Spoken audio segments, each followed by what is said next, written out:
Good morning. Today we're going to be reading Silly Goose's Big Story. My nephew is here, so you guys will hear him talking in the background as we go. Silly Goose's Big Story. Goose made up great stories. His friends would always beg him, "Tell us a story, Goose."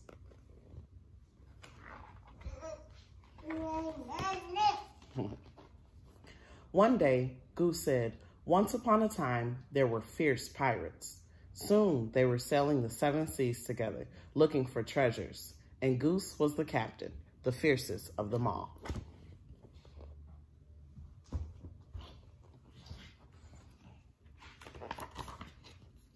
Another day, Goose said, "Once upon a time, there were scary dinosaurs. Soon, they were roaming the earth together, hunting and growling. And naturally, Goose was the T-Rex, the scariest of them all."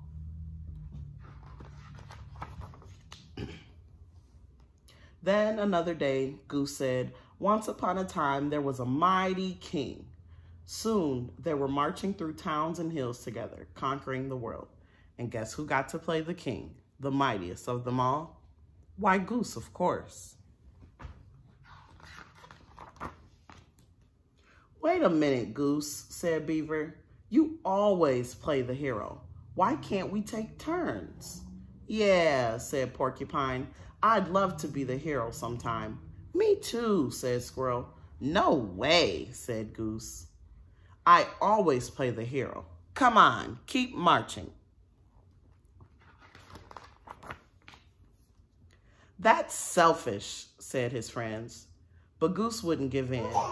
"They are my stories. Ooh, excuse you. So I'm the hero," he insisted. They were so busy arguing, they didn't notice that someone was listening. Suddenly, a big wolf shouted, "Hello, lunch!" They all screamed, "Ah!" and ran. But poor Goose tripped on his royal cape.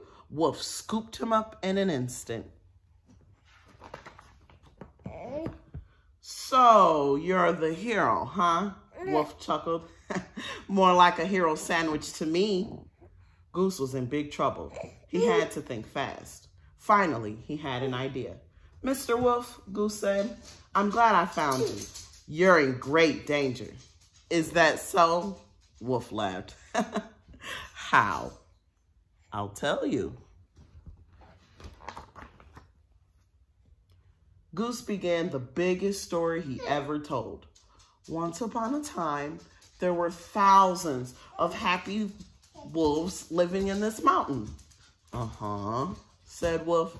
"Then, one day, what's his name?" "Oh, yeah, Wem showed up," said Goose. "Wem? Who's that?" "Oh, Wem is short for wolf-eating monster." Goose continued. "He used to wander around saying, 'Yum, yum, I smell a wolf.'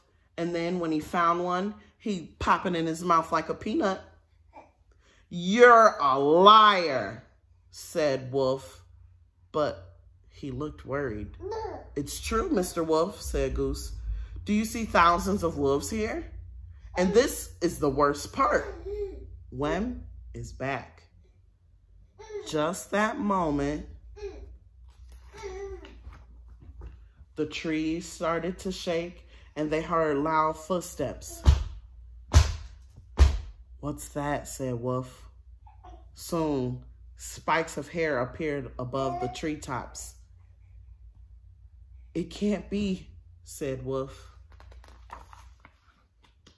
Then a deep voice bellowed, "Yum, yum, I smell a wolf."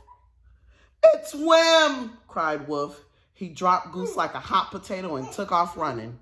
He never looked back.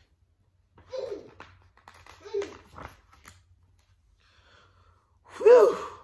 Goose was relieved, but not for long. Something big was coming his way. It was getting closer and closer. Then, from behind the trees, there came his ferocious looking friends. Yum, yum, I smell a wolf. They were still growling together.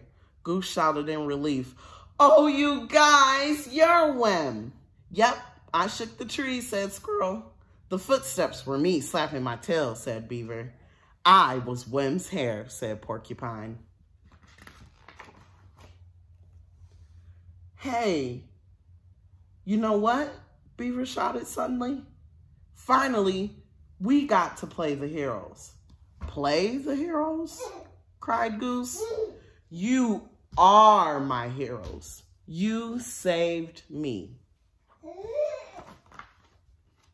Tell us another story, Goose, the friends begged as they walked home. Okay, I've got a good one, said Goose. Once upon a time, there was a silly goose who had the 3 greatest friends in the whole wide world. The end. That's my time for now, guys. Thank you. See you soon. Bye.